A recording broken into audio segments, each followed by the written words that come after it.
Hey all, Finlay here. First of all, apologies for the lack of podcast recently. I've got my first adventurous people one in the works, but that's taking longer than expected to do her justice. So, in the meantime, I thought I'd put together a short one on my residence for the past few days, the orange city of Jaffa. When researching for my current trip, I realised there's not a lot of resources out there on this city, certainly not compared to the other major cities of the area. So, I thought, why not make my own? As with any ancient settlement, the facts started to blend with legend and myth, making specific dates and details difficult to pin down at times. To put this podcast together, I've used a mixture of websites, guidebooks, tour guides and plaques from around the city to verify these facts as much as possible. Where a debate over dates occurs, I've given the broad time period such as early or late century. Anyway, with that disclaimer out of the way, I'm currently sitting on the hill central to the city overlooking the beautiful Mediterranean. Built on and out of a bed of sandstone, Jaffa cannot claim to be the biggest or oldest city in the world. However, as a settlement she was established around 7,500 BC, making her the third or fourth continuously inhabited settlement in the world. This is going to be a lot of history to get through. By around the second millennia BC, she had achieved city status in the view of her Canaanite inhabitants. That was until the mid-15th century BC, when Thutmose III, pharaoh of Egypt, sent an army to conquer her. Legend has it, his general pretended to defect to the Canaanite side and sent 200 baskets of food into the city as tribute. In a rehearsal for the Trojan War 300 years later, he hid his soldiers in each of these baskets, who then burst out into the city and captured her for the Egyptians. It's from this occupation that Jaffa potentially gets her name, for the Egyptians called her Jaffa. Mythology, on the other hand, claims she was founded by Noah's son Japhet and named after him. Another legend tells of how she's named after Cassiopeia, the mother of Andromeda. Yeah, I don't see it either. For just over the coast of the city lies the rock where Andromeda was apparently chained as sacrifice when her parents irked that well-balanced god Poseidon. Luckily for her, a short while later along came Perseus on Pegasus to save her, and they all lived happily ever after. Well, this being Greek mythology, not really, but you can go and look it up for yourself. A more sensible claim for her name is from the Hebrew word Japhet, meaning beautiful. Regardless of how she got her name, the Egyptians ruled her for 700 years, until it was snatched from their grasp by those two great biblical kings, David and Solomon, and their Israelites. The 8th century BC proved a busy one for her, for not long after changing hands, Jonah set sail from her port for a whale of the time. Then she ended up in Persian control after passing through Assyrian and Babylonian hands. Around 350 years later, she fell into the rapacious grasp of Alexander the Great, briefly, before being consumed by his successor state, the Seleucid Empire. In the 2nd century BC, she was recaptured by Simon Therese on behalf of that other major Jewish kingdom, Judea. In 66 BC, she was captured by the mighty hero of the Roman Republic, Pompey, and turned into a Roman client city, before Julius Caesar, the most famous Roman ever, gifted her back to his client kingdom of Judea in 47 BC. Thus, she was in Judean possession when the most infamous Judean king came to power, Herod the Great of infanticide fame. A short period of stability followed before the Emperor Vespasian razed her to the ground in 68 AD during the First Jewish-Roman War. She thus remained under Roman, then Byzantine rule, until 636 AD, when she was captured by the sweeping Arab forces and the power of Islam. Another 400 years of calm followed, before the Christians decided to have their shot of occupation, and captured her in 1099 during the First Crusade. They turned her into a vassal of the new Kingdom of Jerusalem. After a revolt in 1134, she was directly incorporated into the new kingdom. 90 years after her initial capture, she was ping-ponged around the great names of the Third Crusade, being captured first by Saladin in 1187, then Richard the Lionheart in 1191. The next year, Saladin attempted to recapture her during the Battle of Jaffa, shortly before his death.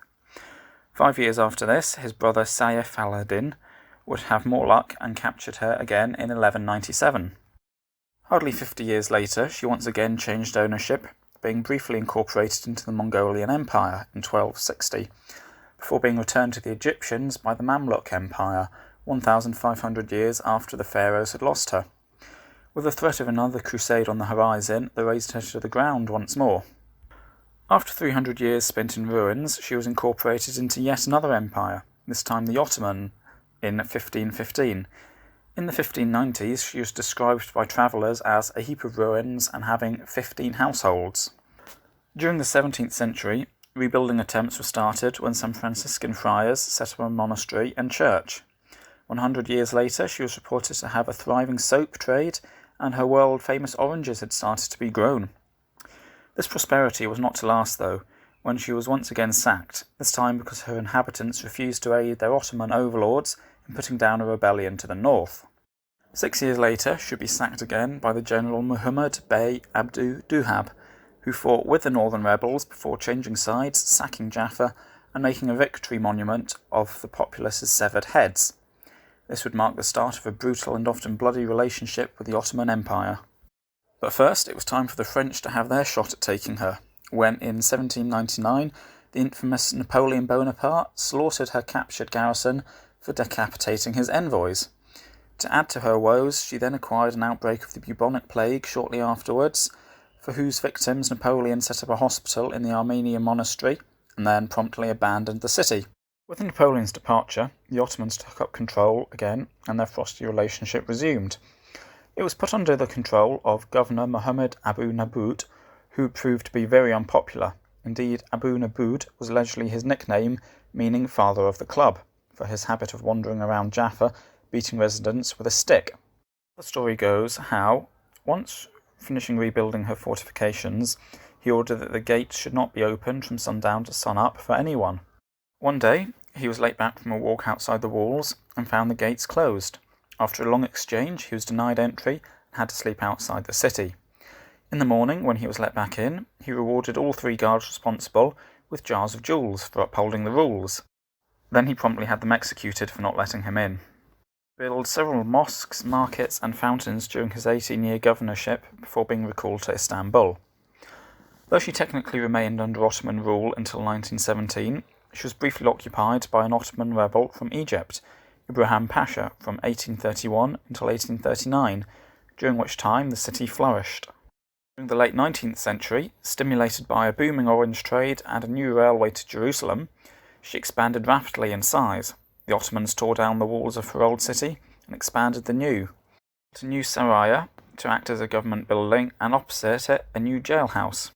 In 1900, the citizens of Jaffa started to build a clock tower to commemorate the silver jubilee of Sultan Abdullah Hamid II. However, the story goes they ran out of money at the second floor. It looked to be a disaster until a local watchmaker, who was so fed up with people coming to ask him the time, paid for the final floor to be built. In 1909, a group of Jews left the rapidly expanding Jaffa and founded a small settlement to the north, which would soon become Tel Aviv. As with the rest of the world, the 19th century would bring chaos to Jaffa. She would spend most of the First World War under Ottoman control, with her port and railway closed, until the British arrived in 1917 and established their mandate. Under the British mandate, there would be multiple Arab riots in the 1920s and 30s, which killed over 50 people and saw many Jews relocated to Tel Aviv. During the Arab Revolt of 36 to 39, the locals shut down the port. In response, the British Army was ordered to blow up many buildings to flush the rebels out, claiming afterwards it was all part of a facelift of the city. Point of interest I found out when researching this was that electricity first came to Jaffa in 1923. That's 15 years earlier than my hometown of Dundee. In the Second World War, her port was once again closed, but she seemed to have been little affected otherwise. Her primary role seemed to be acting as a base for illegal immigration into Palestine by those fleeing European regimes. During the partitioning of Palestine, she was given to the Arabs due to her high Arab population. However, in the violence that followed, she was seized by Jewish forces, despite British intervention, and amalgamated into Tel Aviv 2 years later. Since the start of the 1950s, Jaffa has experienced a period of rare stability, with the only real event of note occurring in 1960. This was the year in which escaped Nazi murderer Adolf Eichmann was captured by Mossad agents in Argentina and imprisoned in Jaffa police station. Here he was interrogated for 9 months before being tried in Jerusalem and executed, making him the only person to have received the death penalty in the history of the State of Israel. Nowadays, Jaffa is still famous for its oranges, which are no longer grown here, and as a beautiful old port city on the way to Jerusalem, which it still is. That has been a lot of history crammed into a very short period of time. I count about 13 different empires that she's been part of, as well as many independent kingdoms. I hope it's not gone too quickly and that you've learnt something about the local area. And I hope that you'll join us again next time, where we'll be discussing the oldest city in the world. So, stay tuned.